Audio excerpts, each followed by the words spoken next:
A Varadarajan, crime number 66, cell number 112.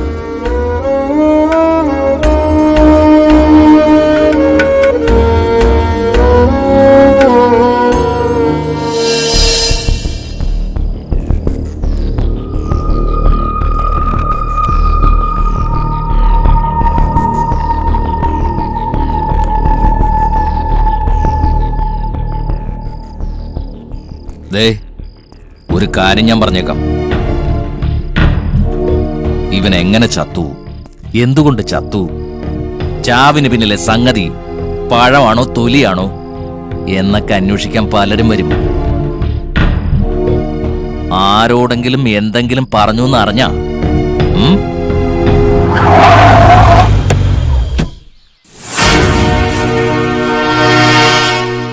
What happened? എന്തോ ഇയാൾക്ക് എന്താ സംഭവിച്ചതെന്ന്? അതോ ഒരു കൊതുകുത്തിയതാ. അല്ല, നമ്മൾ ആരാണോ ഇതൊക്കെ ചോദിക്കാൻ? പത്രവോ അതോ ചാനലോ? ഞാന് വെൽഫെയർ ഓഫീസറാണ്. പേര് റീറ്റ മാമൻ. സോറി മാഡം, സൂയിസൈഡാ. പരോള് കിട്ടില്ലെന്ന്. നമ്മൾ കാരണമാണോ ഈ നാർക്കൊക്കെ? Please Koshy sir, very bad. ഇത്തരം ഓട ഭാഷ യൂസ് ചെയ്യരുത്. ഈ ജയിലിലെ വെൽഫെയർ ഓഫീസറായിട്ട് ഞാൻ ചാർജ് എടുക്കാൻ വന്നതാ. മിസ്റ്റർ കുറുപ്പെന്നാ പേര് മാഡം. കുറുപ്പേട്ട, വല്ലാത്തൊരു ദിവസമായിപ്പോയി എന്റെ വരവ്. സൂയിസൈഡ് ചെയ്ത തടവുകാരന്റെ പേരെന്താണ്? നാരായണനാ, തൃപ്രയാറുകാരനാ. ആഹാ. ബോഡി പോസ്റ്റ്മോർട്ടത്തിന് വേണ്ട ഏർപ്പാടുകൾ ചെയ്ത് എത്രയും പെട്ടെന്ന് ബന്ധുക്കൾക്ക് വിട്ടുകൊടുക്കണം. ശരി madam. Now officers, you may proceed.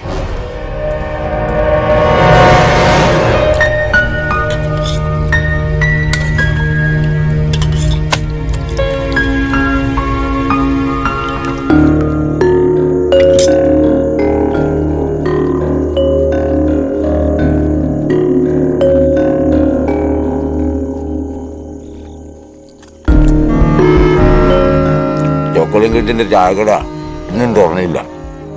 പകല് മുഴുവൻ പട്ടിണിയായിരുന്നു. അതാ ഇങ്ങോട്ട് പോകുന്നത്. വെച്ച് വിളമ്പി തരാൻ എനിക്കാരാ? എന്നാ ബാവ വന്ന് ഉക്കാറ് ബാവ, സാപ്പിട്. വരതനെ പറ്റിയാണ് ആലോചിക്കുന്നേ? എന്നാ ബാവ ഇത്? ഏയില് നല്ല സാപ്പാട് കിടക്കും, എനിക്ക് തരും. ചോറ്, ചപ്പാത്തി, ചിക്കൻ, മട്ടൺ, കൊഞ്ച സാമ്പാർ.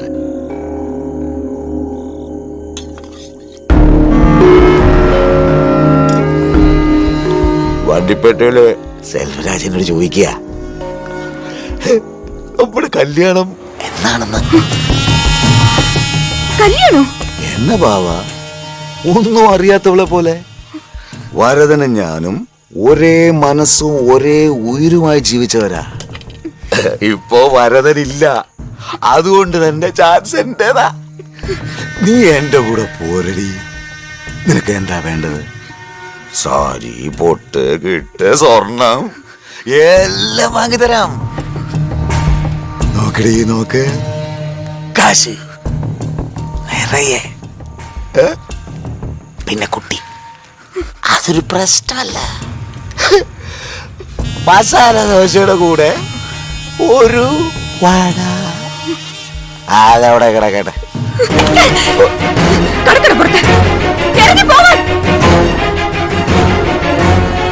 നെഞ്ചുക്കുള്ള രോമത്തില്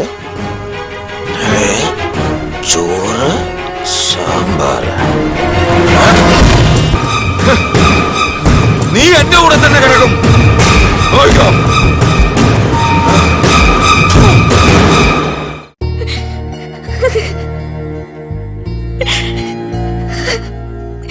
എങ്ങനെ മുന്നോട്ട് പോകുന്നു എനിക്കറിയില്ല. എത്ര നാളിങ്ങനെ മറ്റുള്ളവരുടെ ദയയിൽ കഴിയാന്ന് എനിക്കറിയില്ല.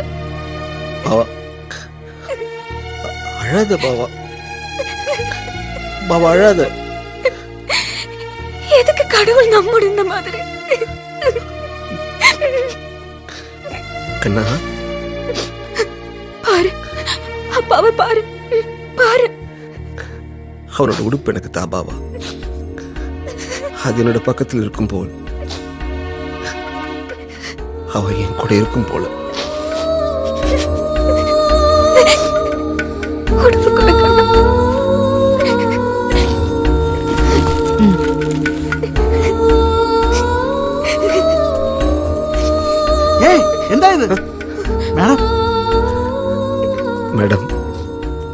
குழந்தையோட உடுப்பு தயவு செஞ்சு. It's okay. ഇനി ഞാൻ വന്നില്ലെങ്കിൽ ഞാൻ ചത്തെന്നോർത്തോണം. എന്റെ മരണം എനിക്കൊന്നും പറയാൻ കഴിയില്ലല്ലോ. അതാ കുഞ്ഞിനെ ഞാൻ ഒപ്പം കൂട്ടില്ല, ഉറപ്പ്.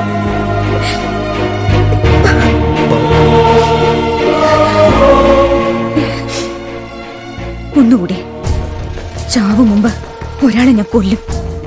ആ നായെ, നിങ്ങളുടെ കൂട്ടുകാരനെ.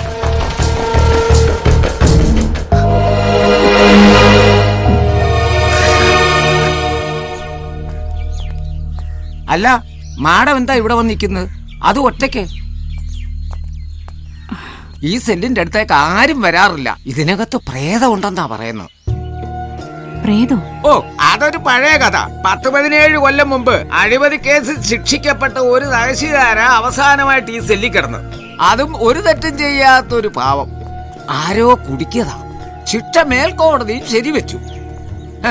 സെല്ലിനകത്ത് തല തല്ലി ആ പാവം. അല്ല, അറ്റാക്കാണെന്നും കേട്ടു. അയ്യോ, അദ്ദേഹത്തിന്റെ പേര് സക്രിയ മാത്യു മാമൻ. അത് മാഡത്തിന് എങ്ങനെ അറിയാം? എന്റെ പപ്പയാണ്. ജയിലിനുള്ളിൽ നീതി കിട്ടാതെ മരിച്ച എന്റെ പപ്പയ്ക്ക് വേണ്ടിയാണ് ഞാൻ ഈ വഴി തിരഞ്ഞെടുത്തത്. സത്യസന്ധനായ എന്റെ പപ്പ സക്രിയ മാത്യു മാമന്റെ വഴി.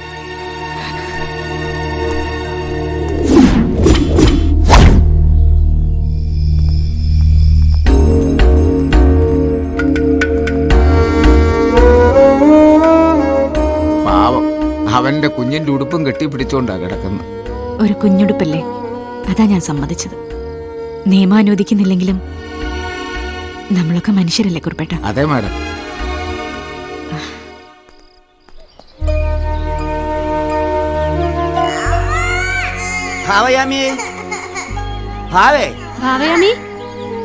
കുഞ്ഞു കരയുന്ന കേൾക്കുന്നില്ലേ?